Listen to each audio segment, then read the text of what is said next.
शिवराज्याभिषेक दिनाचं औचित्य साधून 6 जून रोजी दुपारी 4 वाजता कॉम्रेड गोविंदराव पानसरे लिखित शिवाजी कोण होता या पुस्तकाचं कोल्हापुरात सामूहिक वाचन होणार आहे।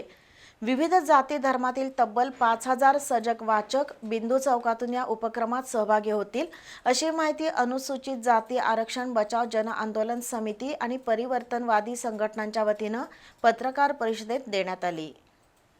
कॉम्रेड गोविंद पानसरे यांनी लिहिलेलं शिवाजी कोण होता हे पुस्तक शिवछत्रपतींचे लोककल्याणकारी, धर्मनिरपेक्ष आणि प्रजाहितदक्ष विचार सोप्या भाषेत वाचकांपर्यंत पोहोचवतं।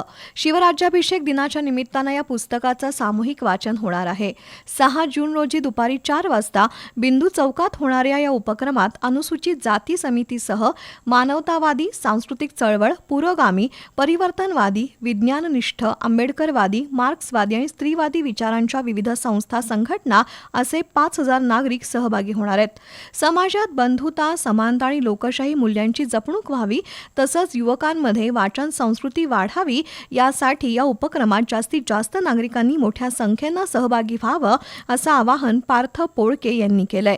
पत्रकार परिषदेला उत्तम कांबळे, सुभाष देसाई, बाळासाहेब भोसले, सोमनाथ घोडेराव, सुभाष रामुगडे, रघुनाथ पांढरे, अनिल म्हमाने, जयसिंग पाडळीकर, प्राध्यापक वसंत चांदूरकर, जी. बी. अंबपकर उपस्थित होते।